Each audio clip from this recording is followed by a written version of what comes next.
Good morning बच्चों, हमारे CIC class YouTube channel में आपका बहुत स्वागत है। आज हम आपके लिए लेकर आए हैं व्यतिकरण चैप्टर से एक ऐसा क्वेश्चन जो हर साल बोर्ड एग्ज़ाम में आता है और लगभग 3 से 4 नंबर का आ जाता है। ये देखो, इसका जो क्वेश्चन है वो इस प्रकार आता है। ये लिखा हुआ हमारे पास, ये कह रहा है यंग के 2 स्लेटों के प्रयोग में किसी दिव्य फ्रिंज की केंद्रीय फ्रिंजों से दूरी के लिए व्यंजक प्राप्त कीजिए तथा इसकी सहायता से फ्रिंज चौड़ाई का मान ज्ञात कीजिए। या कभी कभी इस तरह आ जाता है इसका, यानी कि क्वेश्चन जो आ जाता है अथवा में भी आ जाता है, झिर्रियों के प्रयोग में बनी दिव्य फ्रिंजों की चौड़ाई का सूत्र ज्ञात कीजिए। ठीक है। या फिर कभी कभी ये क्या है, ये सूत्र आ जाता है प्रूव करने के लिए, W बराबर लैम्डा क्या बोलते हैं, लैम्डा कैपिटल D बटे स्मॉल d। ये सूत्र प्रूव करने के लिए आता है। इसमें दे दिया जाता है कि यंग के प्रयोग में निम्न सूत्र का निगमन कीजिए, जहाँ W क्या होती है, इसमें फ्रिंज की चौड़ाई होती है, D क्या होती है, पर्दे से स्लेटों के बीच की दूरी होती है, और स्मॉल d क्या होती है, ये स्लेटों के बीच का अंतराल होता है, और लैम्डा क्या होता है, इसमें प्रकाश की तरंगदैर्घ्य होती है। ठीक है ना। अब देखो, इसके लिए हमें करना क्या है। सबसे पहले इसमें हेडिंग लिखेंगे हम उत्तर में, फ्रिंजों की चौड़ाई के लिए व्यंजक। तो हम क्या करते हैं, इसमें एक चित्र बनाना होता है हमें। जब तक चित्र नहीं बनाओगे तब तक ये डेरिवेशन नहीं होगा। अब इसके लिए हमें करना क्या है, देखो ये है, हम एक चित्र बनाएंगे। हमने इसकी थ्योरी लिख रखी है, जैसे जैसे हम थ्योरी चित्र बनाएंगे वैसे वैसे थ्योरी इसमें लिखते चले जाएंगे। हमने लिखा है, देखो चित्र में माना S क्या है, चित्र में माना S एक रेखा छिद्र है। क्या है एक S? एक रेखा छिद्र है जिससे एक वर्णीय प्रकाश से प्रकाशित किया गया है। इसको क्या किया गया है, यानी कि एक वर्णीय प्रकाश से प्रकाशित किया गया है। इस रेखा छिद्र से आगे 2 रेखा छिद्र S1 व S2 हैं। अब क्या करते हैं, इसके आगे देखो 2 रेखा छिद्र बना देते हैं हम इसके आगे, बिल्कुल इस रेखा के समांतर ही होने चाहिए वो। ठीक है ना।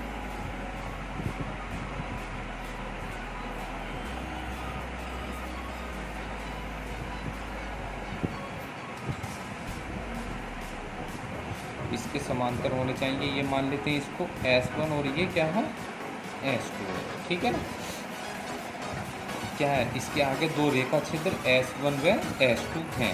मान लीजिए ये S1 हो गया, S2 हो गया, जो एक दूसरे से बहुत ही क्या है, समीप है।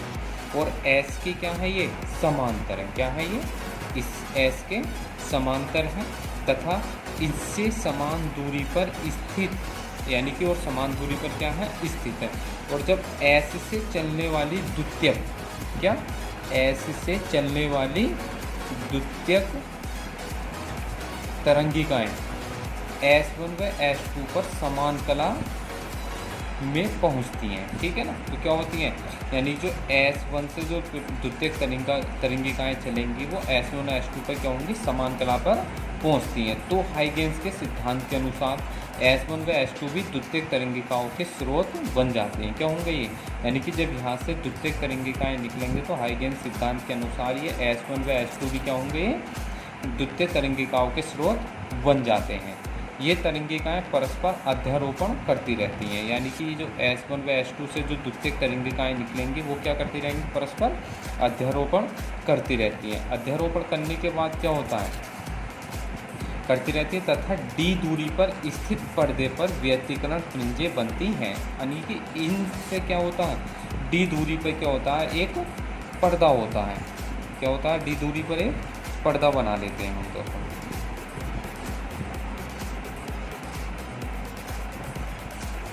पहले इसके यहाँ से इसके केंद्र के आगे की ओर खींच लेते हैं इसको इस तरह।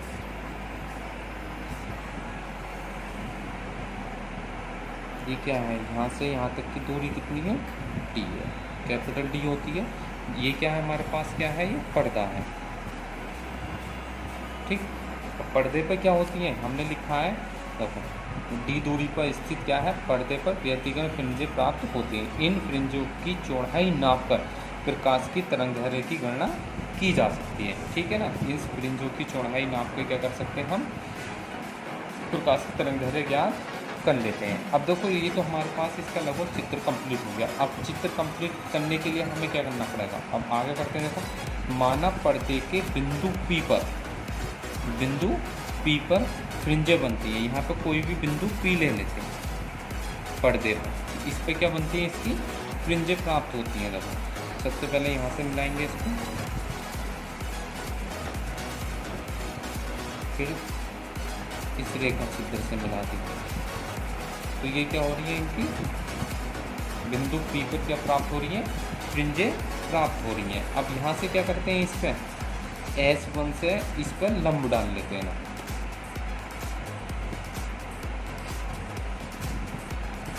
क्या डाला है हमने, लंब। इसको मान लेते हैं A।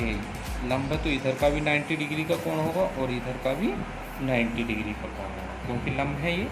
अब क्या करते हैं, देखो यहाँ से हम इस पर एक रेखा खींचते हैं, ड्रॉ कर लेते हैं इसको रेखा। मान लेते हैं ये कोण कितने का, हमारा थीटा कोण है। जब ये कोण थीटा है तो ये कोण भी कितना आ जाएगा हमारे पास, थीटा कोण आ जाएगा। ठीक है, याद कर लेना आप लोग, निकालने के लिए ज़रूरत नहीं है, बस याद करना है। ठीक है ना, ये कोण जब थीटा है तो ये कोण भी क्या होगा, हमारा थीटा कोण बन जाएगा। ठीक, तो ये हमारे पास इस प्रकार चित्र बन गया है। इनके यहाँ से यहाँ तक के बीच की दूरी क्या होती है, स्मॉल d होती है। ठीक है, और इसको हम O बिंदु ले लेते हैं, इसका सेंटर जो है, और यहाँ से यहाँ तक जितनी ऊंचाई पर फ्रिंजें प्राप्त होती हैं उसको हम ले लेते हैं कैपिटल X। कितनी ऊंचाई पर प्राप्त हो रही है, कैपिटल X दूरी पर इसकी फ्रिंजें प्राप्त हो रही हैं। अब देखो हमने यहाँ पे इसकी थ्योरी लिख भी दी है, ये लिखा हुआ है, माना पर्दे के बिंदु P पर दीप्त फ्रिंजें प्राप्त होती हैं। क्या है ये बिंदु P पे, क्या है, दीप्त फ्रिंजें, एक दीप्त होती है, एक अदीप्त होती है। ठीक है ना, माना द्विरेखा चित्र S1 S2 का लंब अर्धक CO है। क्या है इसका, देखो लंब अर्धक क्या कर लिया हमने, ये जो बनाया S1 S2 का लंब अर्धक क्या है, CO। ये C बिंदु ले लेते हैं, CO है। ठीक, पर्दे से बिंदु O पर, पर्दे से बिंदु O पर मिलाया तथा बिंदु P की O से दूरी क्या है, X। ये तो हमारे पास चित्र हो गया। अब देखो इसका सूत्र का निगमन करते हैं, इसके लिए आगे आ जाते हैं।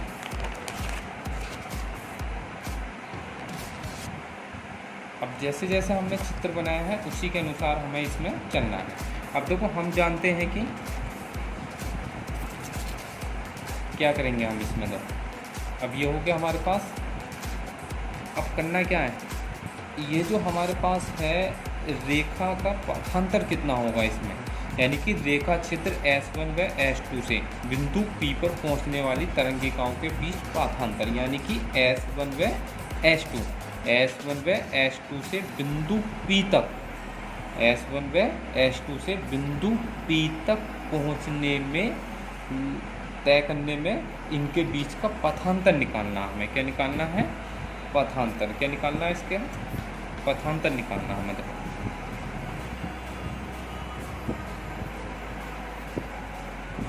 पथांतर कितना हमारे पास इसमें, देखो S2A कितना है, S2A, क्योंकि यहाँ से हमने लंब डाला, ये दूरी और ये दूरी तो बराबर हो गई, तो ये क्या होगा, यहाँ से यहाँ तक जाने में जितना समय है वही क्या होगा, पथ का अंतर होगा, उसे ही हम क्या बोलेंगे, पथांतर बोलेंगे। अब देखो यहाँ से यहाँ तक का पथांतर का मतलब क्या होगा, S2P। क्या करें हम, S2P में से क्या करते हैं हम, AP निकाले देते हैं। क्या निकाल रहे हैं, AP। तो हमारे पास क्या बच जाएगा, ये पथांतर आ जाएगा, नहीं आ जाएगा, क्या जाएगा, ये पथांतर आ जाएगा। कहाँ से, देखो यहाँ से अगर हमें ये दूरी निकालनी है तो टोटल दूरी में से ये दूरी घटा देंगे तो ये क्या आ जाएगा हमारे पास, पथांतर आएगा। क्या आएगा, ये पथांतर। अब देखो हम जानते हैं ये कोण थीटा है, ये 90 डिग्री का कोण है, ये कोण 90 डिग्री का है, ये कोण भी थीटा है। तो ये दोनों त्रिभुज, ये वाला त्रिभुज, देखो इसको हम इधर बंद कर लेते हैं, कौन सा, ये वाला त्रिभुज, ठीक, और ये वाला त्रिभुज, ये क्या होंगे, समरूप त्रिभुज होंगे। क्यों, क्योंकि ये 90 डिग्री का कोण है, ये भी 90 डिग्री का कोण है, ये कोण थीटा है और ये कोण भी क्या है, थीटा। तो ये त्रिभुज क्या होंगे, दोनों समरूप त्रिभुज होंगे। ठीक है ना, इन दोनों त्रिभुजों में आते हैं। देखो किस किस में, त्रिभुज S1 S2A तथा COP में, त्रिभुज COP में आते हैं। समरूप त्रिभुज की कंडीशन क्या होती है? क्या होती है समरूप त्रिभुज की कंडीशन? कि यदि पहले त्रिभुज के 90 डिग्री के सामने की भुजा लेंगे तो दूसरे त्रिभुज के भी 90 के कोण की भुजा लेनी होगी हमें। अब इस पहले त्रिभुज में अगर थीटा के सामने की भुजा ले रहे हैं तो दूसरे त्रिभुज में भी थीटा के सामने की भुजा लेनी है। यही क्या कहलाता है? समरूप त्रिभुज की कंडीशन कहलाती है। क्या करना चाहिए हमें? तो सबसे पहले इस या अलग त्रिभुज बना लेते हैं हम इनको समझाने के लिए। कौन सा वाला बना ले? पहले S1 S2A।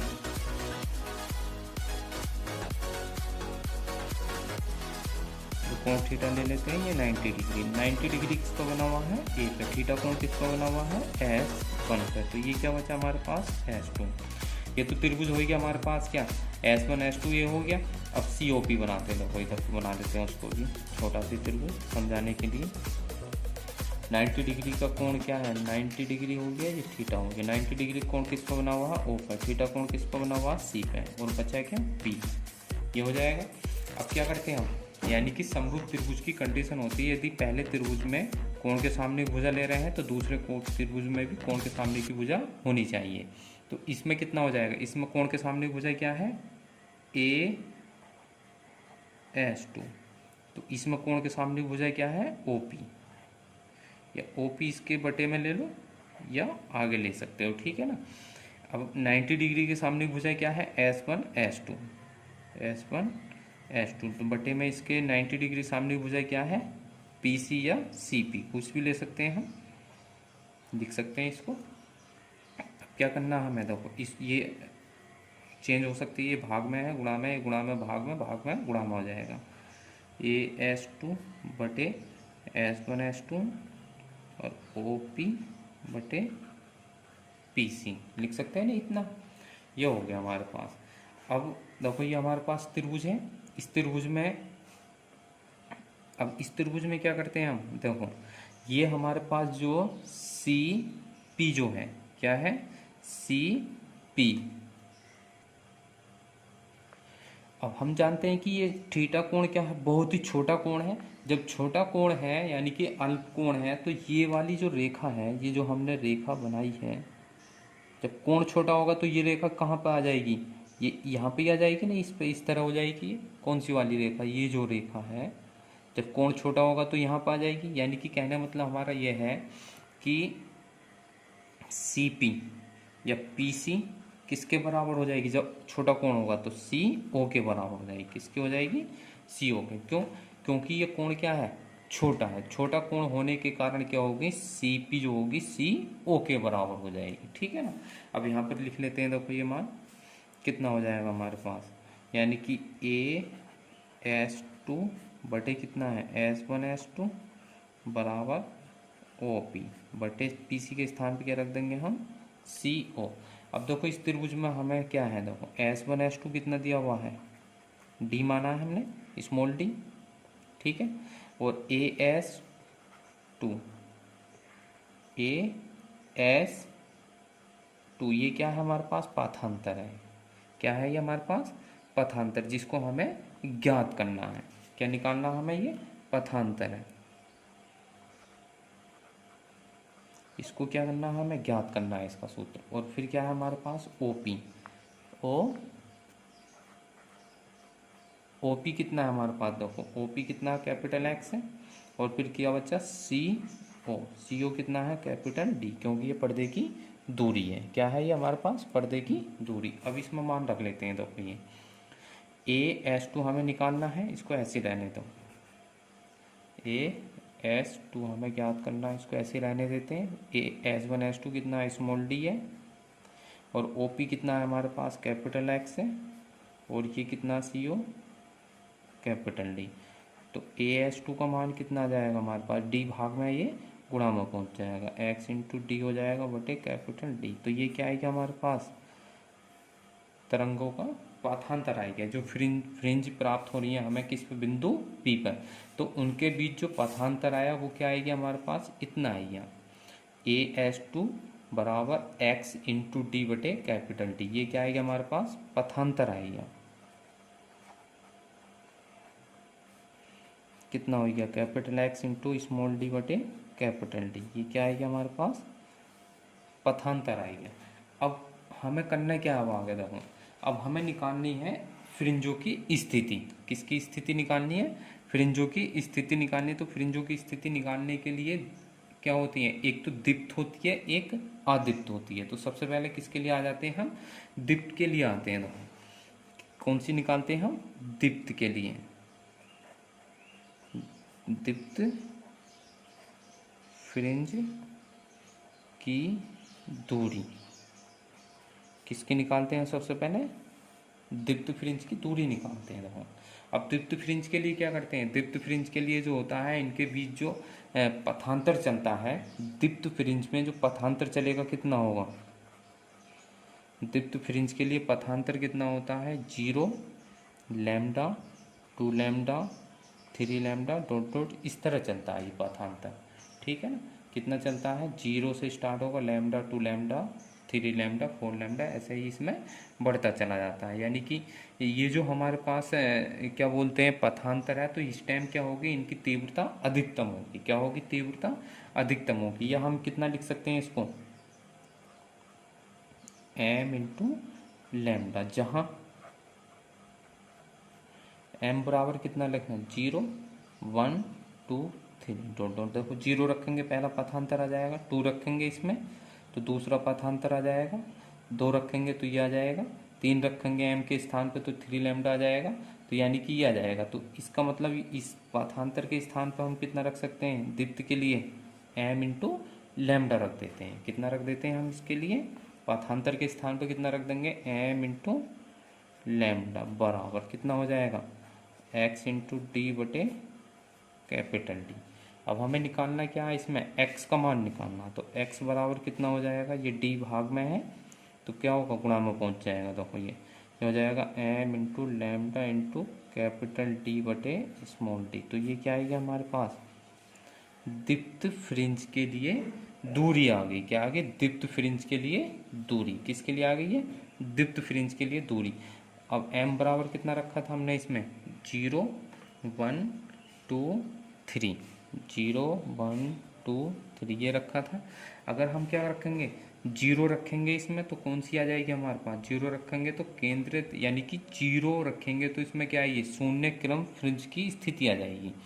अगर 1 रखेंगे इसमें तो क्या आएगा हमारे पास, पहली दीप्त फ्रिंज की स्थिति आ जाएगी। अगर m बराबर 1 रखेंगे तो क्या आएगी, पहली दीप्त फ्रिंज की स्थिति आ जाएगी या दूरी आ जाएगी। अगर m बराबर 2 रखेंगे तो क्या आ जाएगी, दूसरी दीप्त फ्रिंज की स्थिति आ जाएगी। अगर 3 रखेंगे तो तीसरी दीप्त फ्रिंज की स्थिति आ जाएगी। ठीक है ना। अब ये तो आई थी हमारे पास दीप्त के लिए, अब आते हैं अदीप्त के लिए। देखो किसके लिए निकालते हैं हम, अदीप्त के लिए।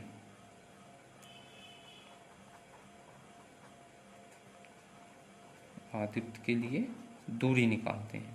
अब देखो आदित्य के लिए पथांतर कितना चलता है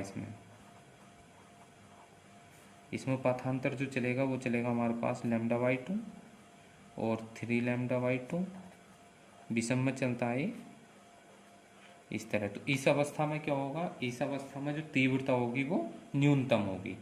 पथांतर अगर हम इतना लेते हैं तो इनकी तीव्रता क्या होगी, न्यूनतम होगी। या इसको हम कितना लिख सकते हैं, देखो m माइनस 1/2 इंटू लैम्डा। देखो जहाँ m बराबर क्या रखते हैं हम, 1 2 3। देखो m बराबर पहला 1 रखेंगे इसमें तो ये आ जाएगा। देखो 1 रखो, यहाँ पर रख लेते हैं, लो रख में 1 रखते हैं तो 1 माइनस 1/2 इंटू लैम्डा, तो 1/2 ही आ जाएगा ये। ठीक है ना।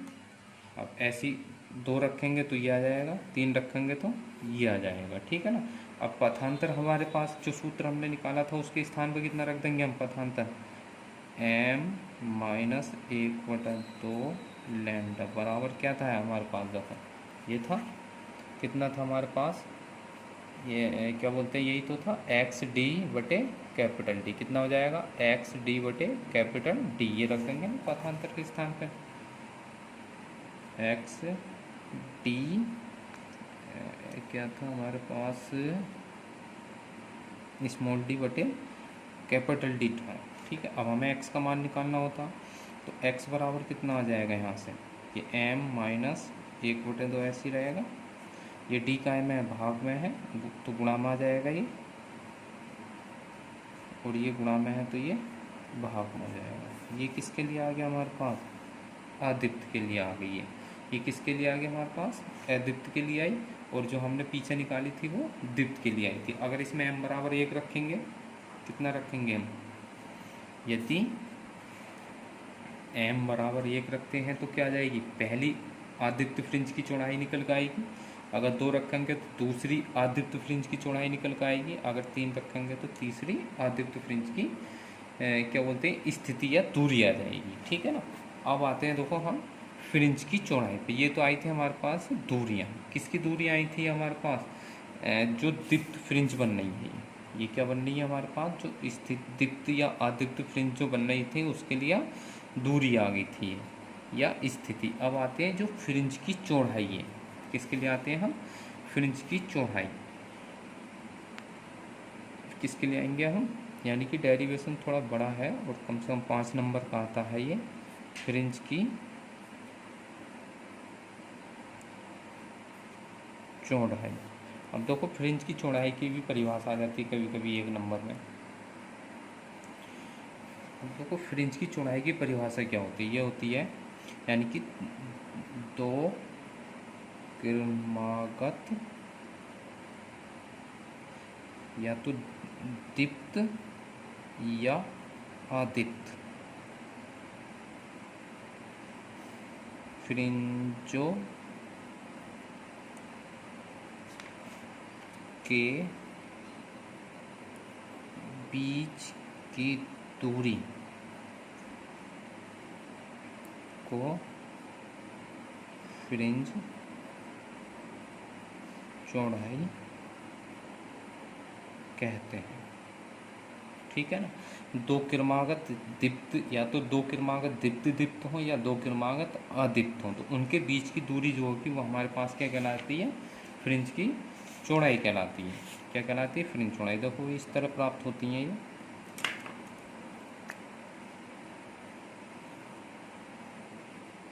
ये है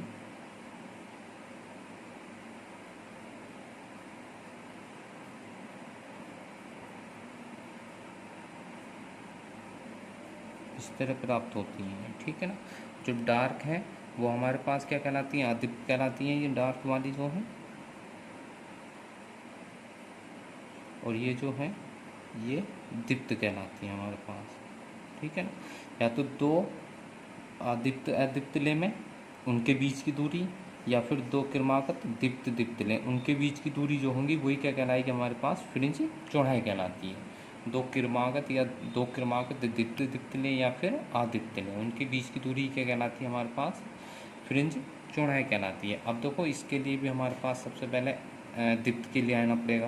दीप्त फ्रिंज की चौड़ाई निकालेंगे हम, सबसे पहले किसकी निकालेंगे हम, दीप्त फ्रिंज की चौड़ाई। ठीक है ना। किसके निकालते हैं सबसे पहले, दीप्त फ्रिंज की चौड़ाई। अब देखो दीप्त फ्रिंज की चौड़ाई, अब हमने भी परिभाषा लिखी है क्रमागत। ठीक है ना। तो दीप्त फ्रिंज के लिए हमने भी जो दूरी निकाली थी कितनी आई थी, x बराबर m lambda into capital D बटे स्मॉल d। ठीक है ना। इसको चलो 1 ले लेते हैं, क्रमागत लेते हैं तो ये 1 हो जाएगी 1। अब ये इस सूत्र से आते हैं पहले। ठीक है ना। अब हमें क्रमागत लेनी है तो x1 लेना है तो m के स्थान पर 1 लिखना पड़ेगा, m के स्थान पर लैम्डा d बटे स्मॉल d। क्रमागत लेनी है तो x2 लेंगे फिर, तो ये 2 हो जाएगा इंटू लैम्डा d बटे स्मॉल d। क्यों, क्योंकि ये पहली दीप्त है और ये दूसरी है। तो अब इनके बीच की दूरी क्या कहलाएगी, फ्रिंज चौड़ाई कहलाती है, उसको हम क्या कहते हैं, W। ये ठीक है ना। इनके बीच की दूरी क्या कहलाएगी, वो फ्रिंज चौड़ाई कहलाएगी। तो इसमें मान रख लेते हैं। तो W बराबर कितना हो जाएगा, x2 का मान कितना 2 lambda small d capital D बटे स्मॉल d, माइनस ये कितना था 1 था लैम्डा d बटे स्मॉल d। तो देखो ये 2 है ये 1 है, तो W बराबर कितना आ जाएगा, घटाएंगे तो इतना आ जाएगा। तो इसका मतलब ये क्या आ गई, दीप्त फ्रिंज के लिए चौड़ाई आ गई है। किसके लिए आ गई, दीप्त फ्रिंज के लिए। अब निकालते हैं हम आदित्य के लिए। देखो बहुत ही अच्छा डेरिवेशन है, लगभग लॉन्ग क्वेश्चन में आता है, कभी कभी 5 नंबर में भी आ जाता है या 12th क्लास में। अब आते हैं हम आदित्य के लिए।